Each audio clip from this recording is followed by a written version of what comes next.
The Lord be with you. A reading from the Holy Gospel according to Matthew. Glory to you, O Lord. Jesus dismissed the crowds and went into the house.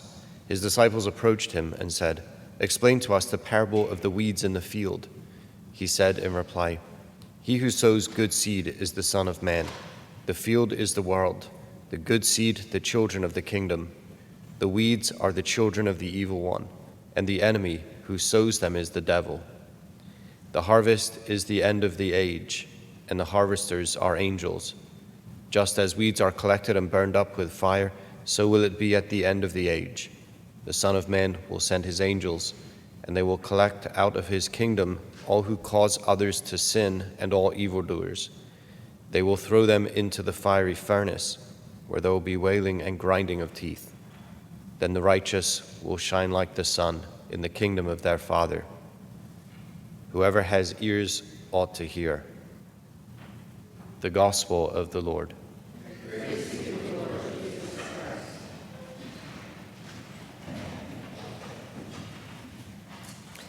Yeah, I mean, what else is there to say? Do you know this is Jesus' own sermon on his own parable. So the job is done, right? Yeah, I know. Yeah?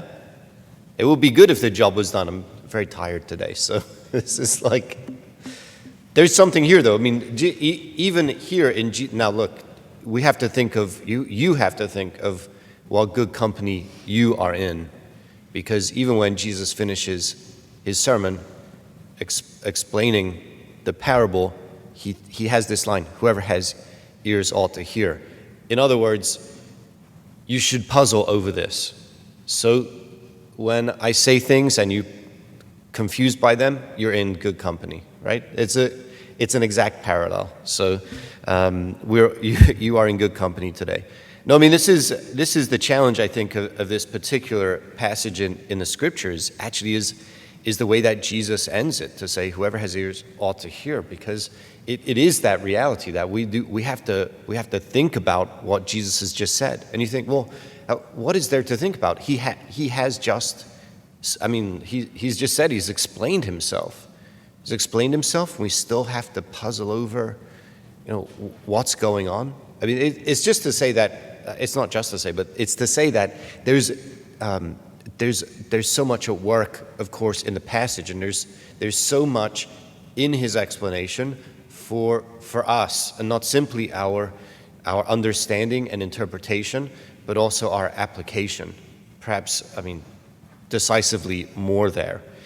So I don't know. There are things in the passage that they may have piqued your curiosity. I mean, we're kind of slave to my imagination, for this part of our celebration. But yeah, there's good reference here to in a couple of ways to the book of Daniel, and specifically chapters, I think 7 and 12.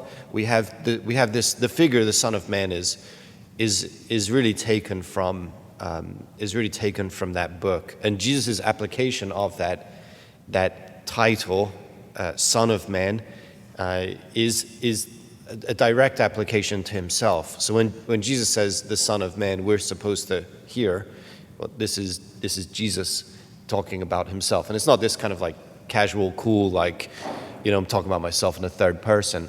It's to give us some kind of shape and character of the particular role that he's proposing to play at the time. So the Son of Man is a figure of judgment, figure of divine judgment, enacting God's judgment. And in the popular imagination at the time, at least we understand it to have been something like this is God's judgment in favor of his people and over and against the nations. Right, so this is all kind of stirred up as Jesus is using certainly this phrase, the Son of Man, and then this later one, which is, I was saying, the latter chapter in the book of Daniel, the righteous shining like the sun in the kingdom of their Father. It's an image also that's taken from the same work. And yeah, it's a resurrection image. It's a restored humanity image, and this is, I don't know. It's the work that Jesus begins, or that God begins in Jesus' death and resurrection, the sorting out of the world, the rolling back of the rule of sin and death, the defeat of evil, the ultimate defeat of the devil, but then simply. Its inauguration, the inauguration of God's kingdom in quote-unquote power and glory, begins in Jesus' death and resurrection, right? That victory of self-giving love, that victory of forgiving love on the cross, that then has to be worked out, that has to be implemented in the world, and all the way to the time and anticipation of Jesus' return and the resurrection of the dead, and then judgment, and then, right? So and sometimes we skip judgment, but it's there. And then this recreated, say, new heavens and new earth, newly embodied life for the just. We're not sure, but good to be in the party of the just, because then we can be sure. But there's the resurrection of the dead. There's judgment, and then there's life in the life in the new heavens and new earth, with no trace of sin and death, no trace of corruption in God's creation. Yeah, everyone's just looking at me like, what is he talking about? So, I mean, I can stay up here as long as it takes to get the reaction that I'm looking for, but okay. No. So what am I? It's also possible that it's not that one or that one, but that I have to be on guard, because even though the seed of eternal life is sown into me, the seed of God's own life is sown into me. Where am I? Is my heart, is my life all wheat? Or is it also weeds? Right. So this is already going on in the parable, right? This is going on in his explanation. But he's saying, I mean, quite clearly, the weeds are the children of the evil one. The enemy who sows them is the devil. The devil is on the prowl. He's looking for someone to devour. Right. This is it. Saint Peter. Right. The devil is looking to move us one way or the other, and here it is, like going to the heart of it, because we're getting this seed sowing again, right? He's going to the heart of it. What is in our hearts? I mean, our hearts are growing. I think our hearts are likely growing in worship every day. But what are we worshiping? Are we worshiping the true and living God, or are we worshiping something else? Right? How deep do the weeds go? Right here, but then, right, this great sorting at the end of the age. I think we have to see this as the return of Jesus, the final sorting out. And I say that because, St. Paul in his letters, which already is post, look at all the sinners that we're surrounded by. And say, we have to be careful there, because again, Jesus is at the center of this scene. So our sinfulness, or our being in the right, is only related to Jesus. So of course we should be living morally upstanding lives, because Jesus is, the moral. We're stuck in our selfish, wicked, and evil ways. We are evildoers. So we've come to him. We've been summoned by him, right? So we don't want to be in this camp. But and if we find ourselves in that camp, I guess we're gathered up and we're thrown into the fiery furnace. There's wailing and grinding of teeth.